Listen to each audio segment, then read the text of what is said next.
Olá, eu sou Wellington Dominique, membro da Comissão de Igualdade Racial e de Gênero da OAB de São Paulo.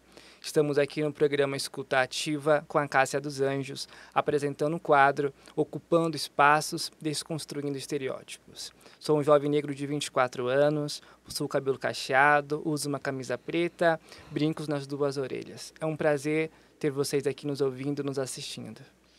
Olá, eu sou a Cássia dos Anjos. Eu sou uma mulher negra com cabelo comprido. Uso na cabeça um turbante com estampa de leopardo repetindo a África. No pescoço, um colar de Domênico Salas feito inteiramente de osso, sem nada plástico. E uma capa branca com um vestido preto. Sou especialista em responsabilidade social, direitos humanos e cidadania global. E também em diversidade. Atuo no Fórum de Mulheres Negras da cidade de São Paulo e na Comissão de Igualdade Racial e Gênero da OAB Pinheiros. Sejam muito bem-vindas. No estúdio está a doutora Silva Maria e a sua filha Yakine Rodrigues. É um prazer tê-la vocês conosco. Que delícia estar aqui. Muito obrigada pelo convite. Primeiramente, eu agradeço o convite. Meu nome é Silvia, eu sou uma mulher negra, psicóloga, formada já há uns mais de 30 anos, trabalhando atualmente como terapeuta, cabelos grisalhos, deixados há uns 5 anos atrás já, estatura média, mais para mignon, e visto uma camiseta preta, um colar de época, lá de trás, para lembrar a minha juventude, que vou falar para vocês um pouquinho de vida e de experiências. Mais uma vez, muito obrigada pelo convite. Olá, primeiramente, obrigada pelo convite. Que delícia estar aqui com a minha mãe. Muito gostoso dividir esse espaço com ela. Meu nome é Yakine Rodrigues, eu sou uma mulher preta. Eu estou hoje toda de branco, com uns brincos vintage e é isso. Meus cabelos crespos, hoje eles estão soltos, dá muito trabalho, mas eu amo quando eles estão, quanto mais armado, melhor. Trabalho com moda, pautada na diversidade e inclusão.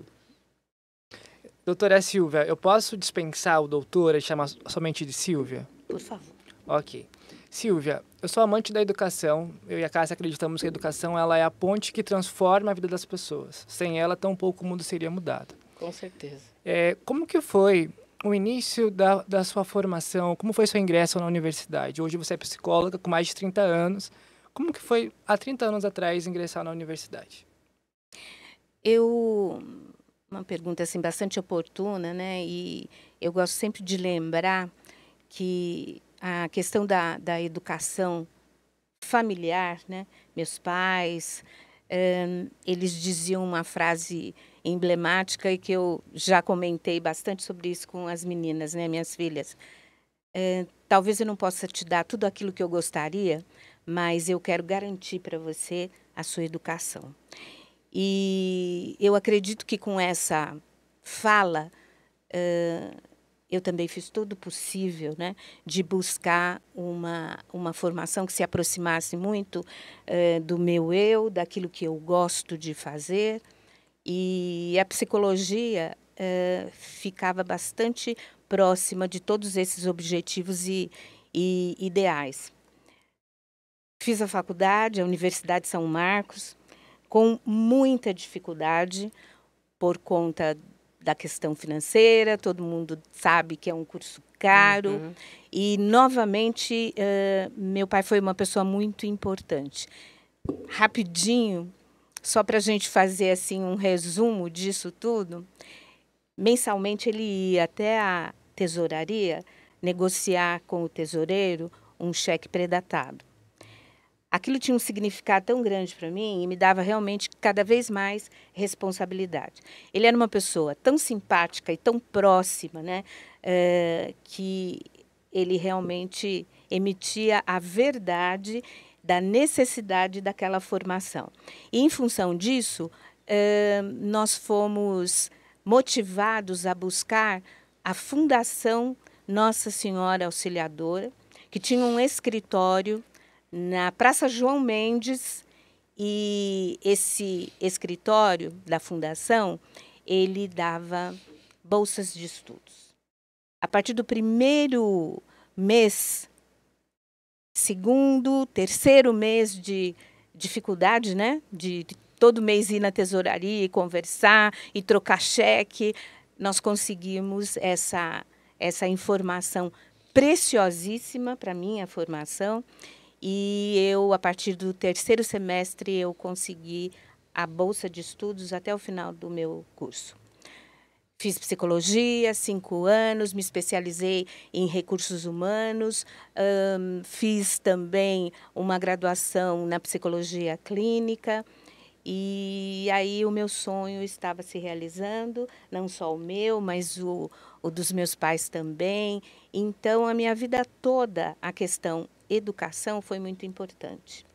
Eu trabalhei durante 15 anos com adolescentes, formando adolescentes para o mercado de trabalho. Este trabalho, ele teve assim uma importância imensa na minha vida, porque eu sabia que ali nós iríamos desenvolver jovens com habilidades e condições necessárias para ingressar nesse mundo do trabalho. Como era uma instituição na periferia, então vocês já podem imaginar qual era o perfil desses jovens com os quais a gente trabalhava. Jovens negros, meninos, meninas, jovens brancos, mas eu tinha um objetivo muito grande, que era a questão da oportunidade. E, a partir daí, ficava cada vez mais claro e comprometida a minha missão com a educação. Foram 15 anos de trabalho nesse segmento. A partir daí, eu fui trabalhar com habitação e habitação popular. Eu trabalhei durante 15 anos na CDHU, a Companhia de Desenvolvimento Habitacional e Urbano, onde, novamente, eu tive a oportunidade de me aproximar da periferia, das pessoas com maior dificuldade para adquirir agora a sua casa própria. Uau. Uau. E era também um fator extremamente importante e tinha desdobramentos que acabavam sempre desaguando na questão da importância da educação, porque nós víamos pais de família buscando a possibilidade da sua casa própria, mas também a formação de seus filhos. E nesse período a gente trabalhou com organização condominial, que era para auxiliar, contribuir a essas famílias para que elas tivessem o seu local de sonho e mantivessem este local para que aqueles filhos, para que aqueles jovens, né, pudessem dar encaminhamento novamente a essa questão que é a educação. Hoje eu sou aposentada, mas acredito que esse movimento interior, né, que chama a gente para o trabalho, que chama a gente para contribuir, né, nessa sociedade tão desigual, né, mas que hoje também nós não podemos esquecer das oportunidades, né, muito maiores do que há 40 anos, quando eu comecei, né, a estudar. Mas aposentei e continuei trabalhando. Hoje eu trabalho com atendimentos terapêuticos online, presenciais também, e também a domicílio, porque acredito que, acima de tudo, né, a saúde mental é que rege, né, e é que vai reger todas essas mudanças no mundo. Então, a gente precisa preparar melhor essas pessoas. E nessa preparação, a gente troca muito. E eu tenho usado um termo bastante forte, né, para o meu trabalho, que são as conversas terapêuticas, né? E conversas terapêuticas que necessariamente elas não precisam estar carregadas, né, de grandes e até potentes teorias, né? Mas elas precisam estar carregadas de escuta, amor, empatia e e comprometimento. Então, eu acredito que eu tenho conseguido, né, ainda, e penso trabalhar bastante nesse sentido e dando voz, né, a essa população que eu consigo atender. Atualmente, me declino mais, né, na diversidade. Sim. Atendo, né, bastante mulheres negras, homens negros, porque eu acredito que num tempo em que nem se falava dessa necessidade específica, né, de um terapeuta negro trabalhar com este Sim. paciente negro por conta das questões sensíveis que só a Sim. nós diz respeito. E eu acredito ainda, né, que esses pacientes precisam dessa escuta próxima, sensível, verdadeira, e que nós mesmos, como profissionais, né, precisamos também dessa troca constante e de saber efetivamente o que é que atravessa esses nossos irmãos, parentes, né, e tão próximos que são as pessoas. Olha, você me emocionou. Demais, demais. Aqui enxuguei a lágrima, né? Porque o seu depoimento é muito potente. E acho que vai ajudar muito a quem está assistindo a gente, principalmente as pessoas acima de 50 anos, a se verem potentes também, né? Porque você já se aposentou e continua trabalhando, e você veio trabalhando toda uma vida na área de psicologia. E esse seu entendimento que você fala dessa potência que nós somos, de compreendermos a nossa sensibilidade a tudo o que acontece, é primordial. Nós precisamos cuidar da nossa mente. Nós precisamos ter essa escuta ativa, não é à toa, né? Que é o nome do nosso programa, do Michael Rosenberg, da teoria dele, da empatia, que também está dentro do que ele escreveu, da comunicação não violenta, para que possamos perceber as oportunidades que nos abrem, mas também a nossa sensação de pertencimento. O aquilombamento, né, que nós ouvimos tanto, de estarmos juntos aqui reunidos, eu com o Wellington, que é uma pessoa sensacional, intergeracional, ele tem 24 anos, eu tenho 50 a mais, não vou falar a idade, mas eu tenho 50 a mais, e nós nos entendemos muito bem, e estar recebendo vocês aqui é muito bom. E me fale, o nome das suas filhas. Bom, eu tenho aqui ao meu lado, né, Yakine, Sim. aquela que é verdadeira. Uau, em africano. Assistindo ali a gente bem atenta, temos a Quênia, que Quênia faz parte do dialeto africano, não é o país, né, que se escreve com K, porque através do dialeto significa alicerce.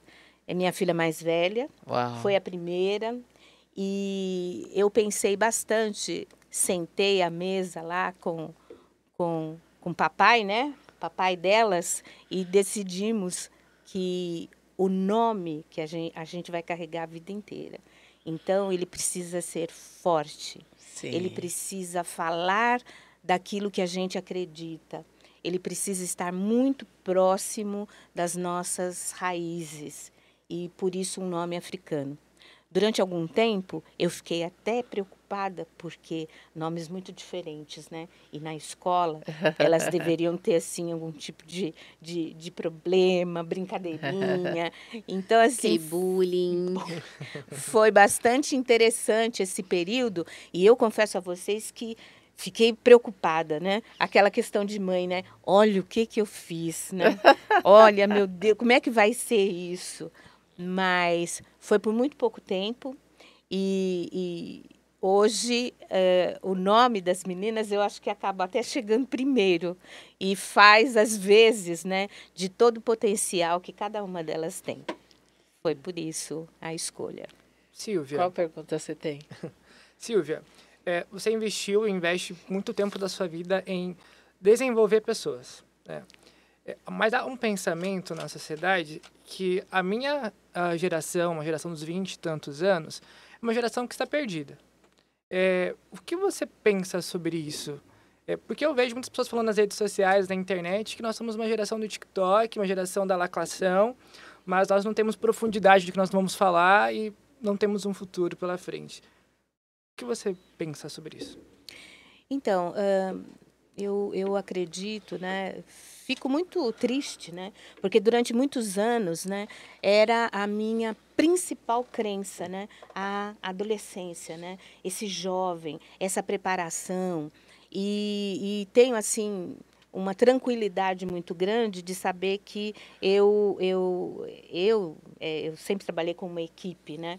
Então, a minha equipe de professores era uma equipe multidisciplinar, a gente sempre acreditou nisso. E tanto é verdade que hoje, né, nas redes sociais, nessas mesmas redes que muitas vezes tripudiam em cima dela, dizendo que os jovens só pensam nisso e tudo mais, nessas mesmas redes eu encontrei esses alunos que passaram pela nossa escola, desenvolvidos, com profissão.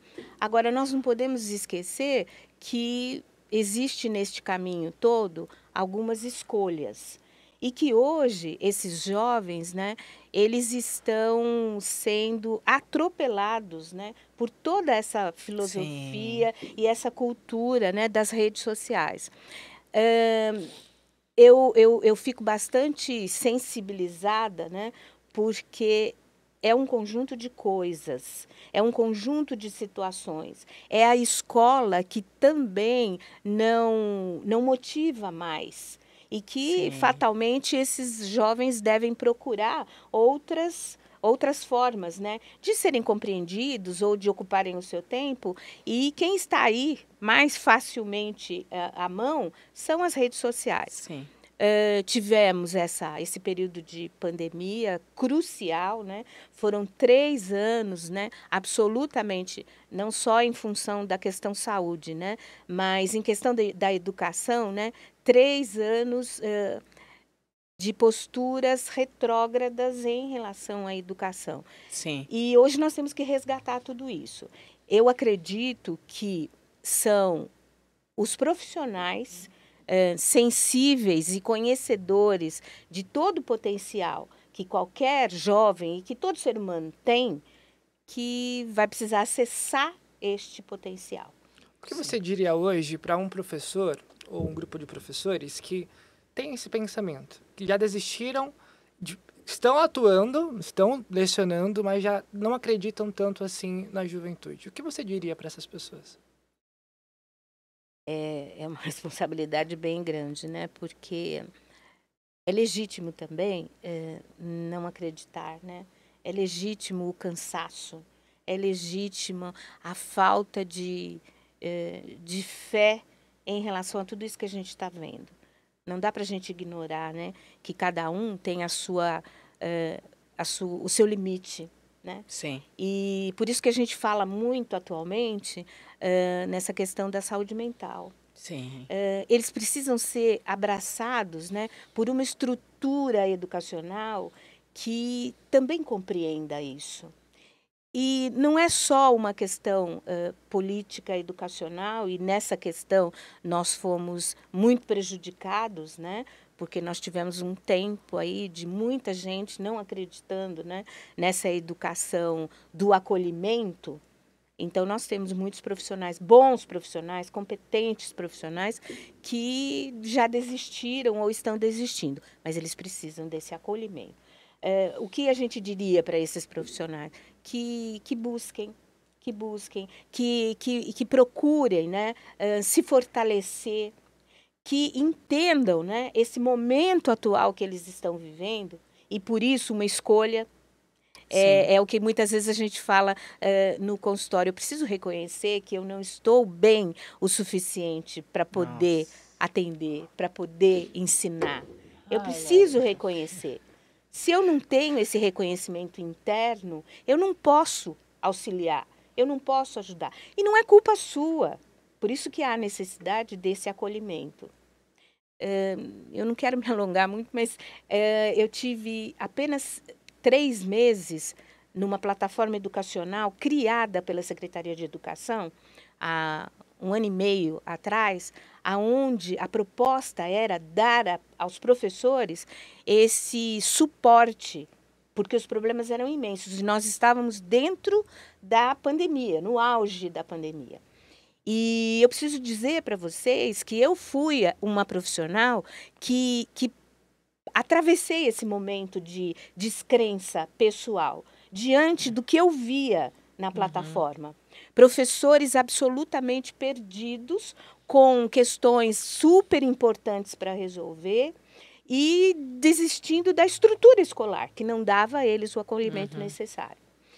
E eu, que estava ali com o objetivo de acolher e de ajudar, também fui atravessada por aquele sistema que não ia ajudar. Embora a propaganda, a questão política, educacional daquele momento era esta é a salvação, a gente tinha percebido que não era. Então, o que você vai poder fazer? E, neste momento, eu resolvi me retirar e buscar em mim a razão que eu sempre tive para poder continuar. Tanto é que, nossa, doutora, a senhora vai parar? Como? Como a senhora vai fazer isso? Eu não me sinto, neste momento, em condições. Então, um passo atrás é a força necessária para você continuar. Perfeito. Eu quero saber o seguinte, com todo esse seu alicerce emocional, mental, como a Yakine, vendo esse exemplo dentro de casa, como que ela se virou e por que ela se inspirou na diversidade? E a Yakine, pessoal, é a filha dela. Lembrando que esse episódio é especial para o mês das mães. Uau, eu estou super emocionada, assim como vocês. É muito importante, a gente tem um exemplo lindo em casa, eu tô quase chorando. Os meus pais, né? Sinta-se à vontade. A emoção faz parte, Yakine. Não tem do que se envergonhar. Não, eu acho até bonito, né? Eu acho que a gente precisa dessa vulnerabilidade. Sim. Para que a gente possa seguir e acreditar, né? E uma coisa importante dessa inspiração, que são os meus pais, essa dupla, é tão importante. Quando eu vejo as reportagens, a minha mãe, ela gosta muito de ver jornal. Eu também gosto, mas são tantas notícias ruins, diárias, que eu fico pensando na estrutura que eu tenho e onde eu estou, o lugar que eu ocupo hoje, que eu tenho algumas vantagens sociais, porque sendo uma mulher negra, uma família preta, nós não somos privilegiados. Eu digo que é uma vantagem social, porque a gente tem casa, tem comida, tem emprego, tem relações, tem acolhimento. Então, todos os dias que eu acordo,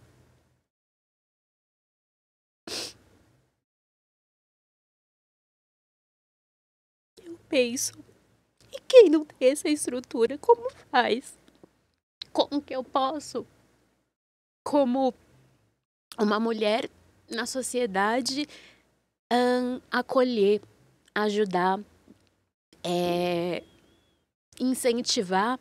Então eu busco em todos os ambientes que eu estou, que eu ocupo, como eu posso agregar com os valores que os meus pais me passaram, para que eu possa trazer mais pessoas, porque é aquilo, né, que a mídia vem falando bastante, que a gente vem falando bastante na sociedade, quando a gente tem essa sensibilidade, é de não sermos os negros únicos, né? Sim. Não tem como, o fardo é muito grande. E a gente nem quer, né? Eu acho que a gente tem entendido que esse lugar é muito pesado e ele é impossível a gente carregar ali num ambiente de trabalho ou em qualquer ambiente que nós estivermos. Quanto mais a gente vai ascendendo, a gente vai sentindo cada vez mais distanciamento. Sim. E eu sempre penso, como que eu posso trazer mais pessoas? Claro, eu não vou conseguir resolver o problema do mundo, mas eu quero minimizar essa angústia que eu vejo que as pessoas vivem hoje em dia de quem eu sou, por que estou aqui, o que eu posso fazer, porque tem muitas pessoas desistindo, né, de si. Verdade. E isso é muito sério, é muito triste. Então é isso, eu busco conexões e me colocar à disposição se eu estiver me sentindo bem. Então, sempre que eu puder estender a mão para os meus e para as pessoas que a sociedade coloca como invisibilizadas, as pessoas LGBT, PCD, pessoas pretas, pessoas gordas, todas esse universo de pessoas maravilhosas que a sociedade insiste em apagar, eu procuro acender e dizer, cara, tamo junto. É isso. Desculpa a emoção, mas enfim. Nossa, foi lindo o seu depoimento. Muito lindo. E é mais lindo ainda ver uma família, uma mãe e uma filha com o mesmo propósito. Porque a nossa vida é assim, né? Tudo que Deus faz tem um objetivo, um propósito e uma finalidade. E a gente percebe esse propósito tão verdadeiro que me emocionou. E o Wellington com certeza também. Com certeza. E aqui, não tem uma curiosidade sobre a área da moda e de design que você atua. Como que é essa área para pessoas negras? É fácil um negro chegar e, além de chegar, permanecer? Como que a indústria da moda lida com a pessoa preta? Primeiramente, eu tô bonita, Leoninha. Maravilhosa. Eu chorei assim.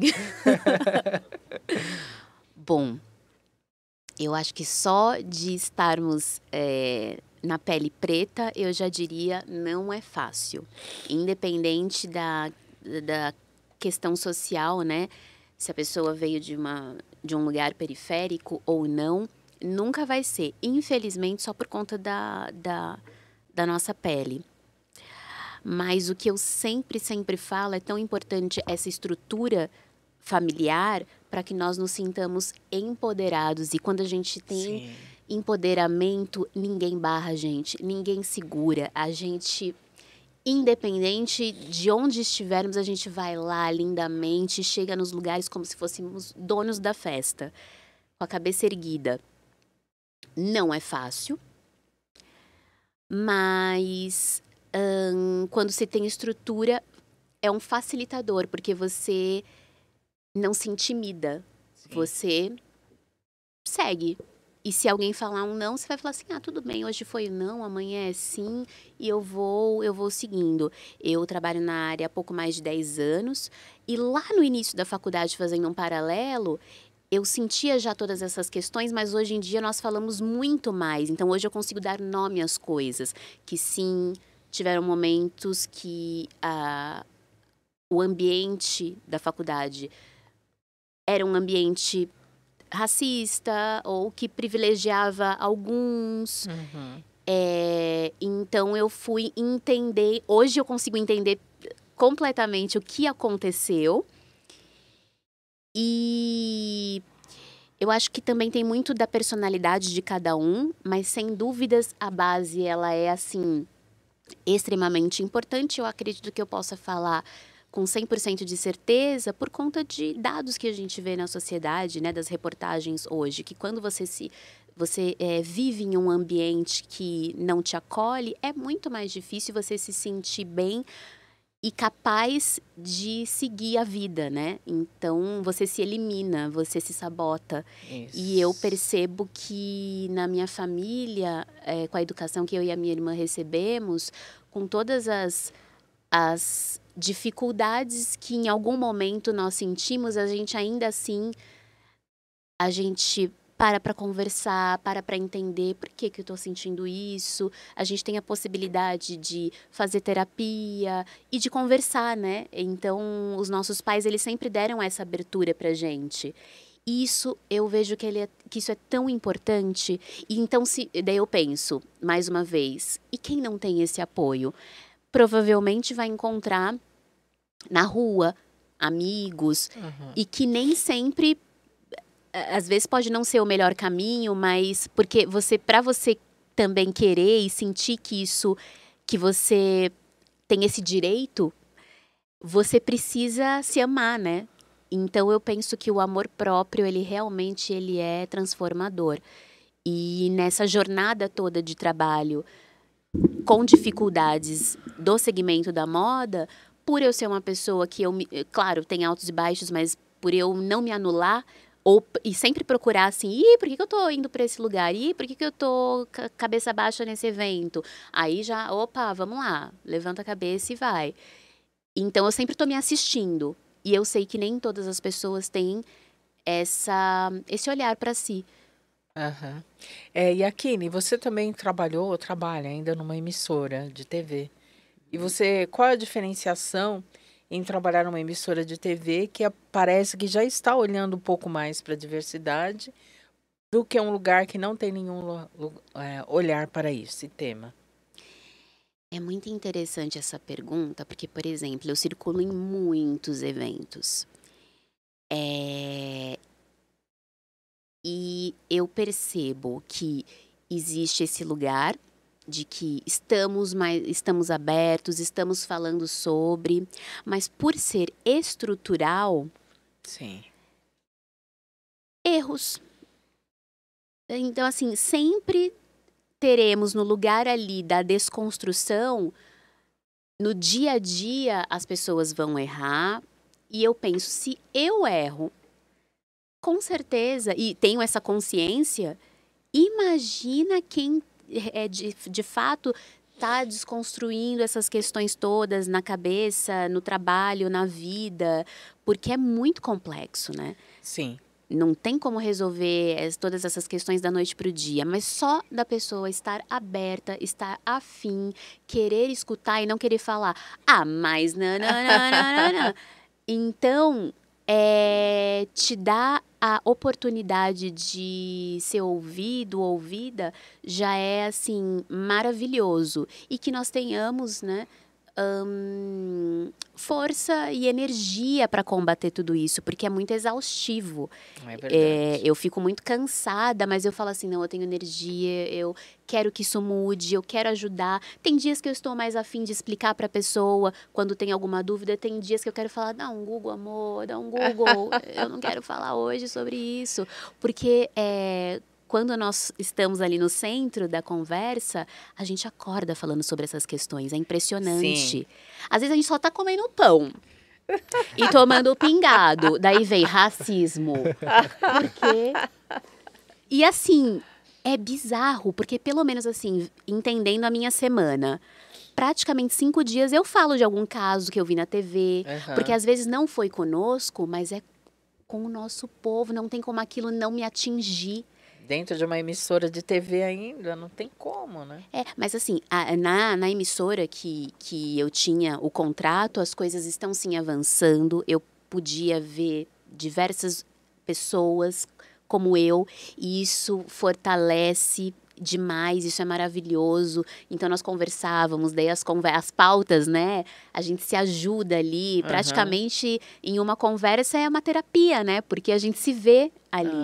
Então foi um ambiente assim muito importante e que está assim em transformação, mas que não nos iludamos que tá tudo lindo, não só lá, em tudo. Sim.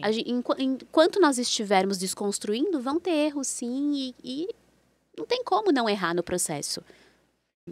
Eu trabalhei, é tão interessante, porque eu já fiz muita coisa na minha vida e tem coisa que eu não falo. Às vezes, porque algumas pessoas olhavam, mas você fez tudo isso? Não é possível. E eu trabalhei 8 anos na indústria da moda, em São Paulo. Só que o meu métier era mais com clientes internacionais de fora do Brasil. E eu percebia na época o quanto que a moda aqui no Brasil era fechada para pessoas pretas. E eu acompanhando você, eu vejo que você faz um trabalho excepcional. Porque você pontua a questão da diversidade em todos os atos que você faz, em cada lugar que você vai. Você está de parabéns, junto com a sua mãe, vocês nos dão um exemplo do que é o acolhimento, a inclusão e o pertencimento. Muito obrigada. E eu gostei muito da sua fala e eu acredito que assim não tem como separar. Eu tô passeando com o que eu sou, então não tem como eu descolar os meus valores de tipo, nesse lugar eu vou ser assim, nesse lugar eu vou me comportar desse jeito. Não tem como. Então eu respiro isso, né? Respiramos esse lugar. Nós estamos finalizando esse bloco, esse episódio, mas com muita emoção, com muita vontade de continuar ouvindo. Eu queria ceder aí 2 minutos para a Silvia e para a sua filha contar para a gente, dizer algo do fundo do coração para que as pessoas tenham força para conseguir em frente. Porque viver no país que nós vivemos, com a nossa cor de pele, é um desafio gigante todos os dias. Eu atuo no direito, eu vejo racismo no direito. A Silvia atua na psicologia, ela vê racismo também no ambiente onde ela atua. E todas as profissões, o racismo ele é estrutural, muito forte, nós estamos avançando. Então, o que vocês podem dizer para as pessoas em 2 minutos? Bom, eu diria assim, as coisas, né? As questões, elas estão mudando. Tudo está ficando muito mais leve por conta da possibilidade de nós podermos falar, discutir, conversar, trazer as pessoas para o diálogo, né? Para o diálogo e para a conversa. Mas nós precisamos de pessoas fortes para fazer isso. E nós somos esse povo forte.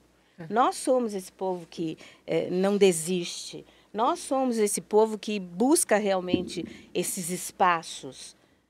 Com certeza, uma ou outra dificuldade, mas em função de quem tem voz estar também nessa caminhada e nessa busca, né, e nessa oportunidade, eu vejo que a questão do antirracismo, ele deve ser realmente praticado de forma mais efetiva e com um pouco mais de conhecimento com as pessoas não negras.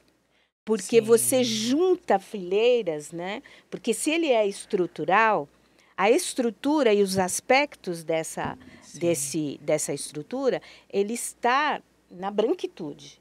Então, quando ele diz eu não sou racista, mas ele não é antirracista, ele não nos ajuda, ele não nos auxilia. Sim. Porque até do nosso povo, a gente vê também esse racismo. E não é um racismo de não quero que você, mas é um racismo de não te reconhecer naquele lugar.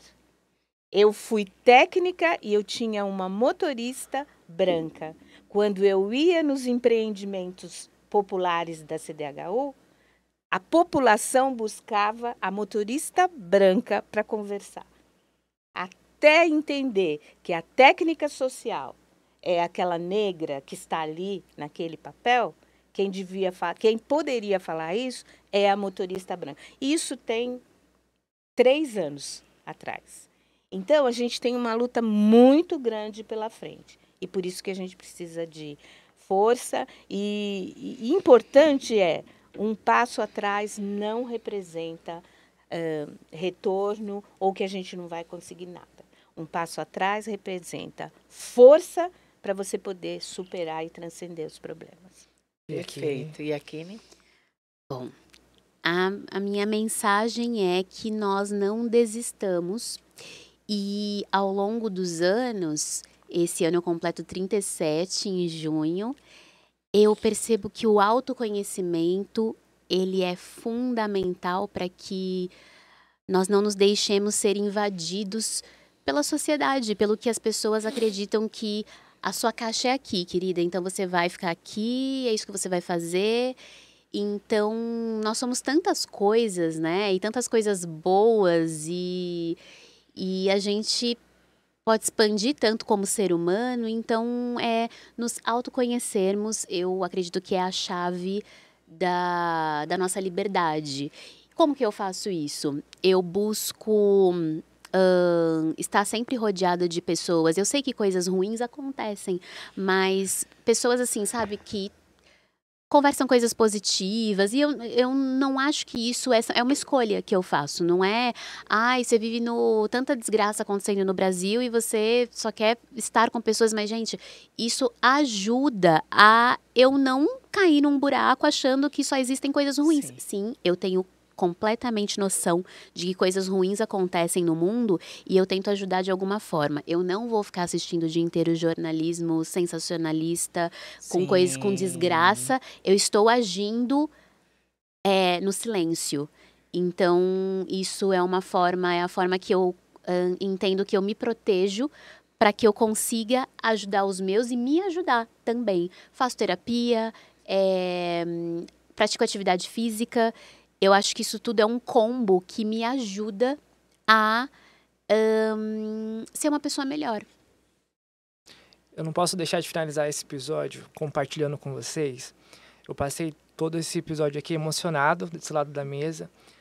Eu venho de uma família muito simples do interior de São Paulo, em Juquiá. Uma cidade muito simples mesmo. Se for pesquisar, Juquiá é uma das cidades mais humildes assim, de todo o estado de São Paulo. Durante o ensino médio, eu tive a chance de fazer uma formação técnica em contabilidade em outra cidade, que era em Registro, não era nem na cidade que eu morava.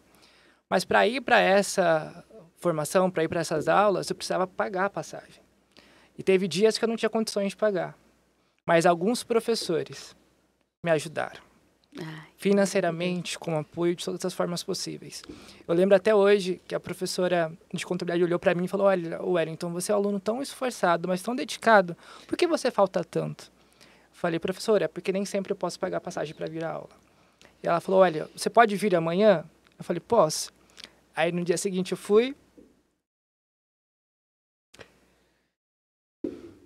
Aí essa professora falou: olha, toma aqui X reais, eu vou te ajudar mensalmente para você conseguir concluir o seu curso. Perfeito.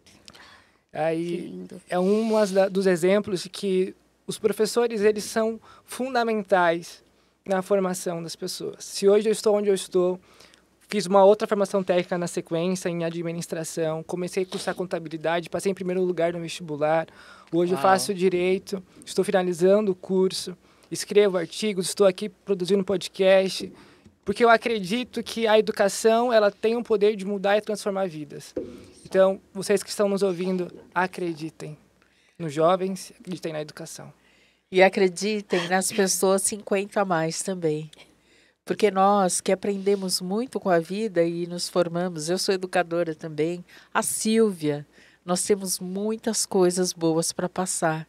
Estamos muito emocionados, porque foi uma lição de vida que nós tivemos hoje.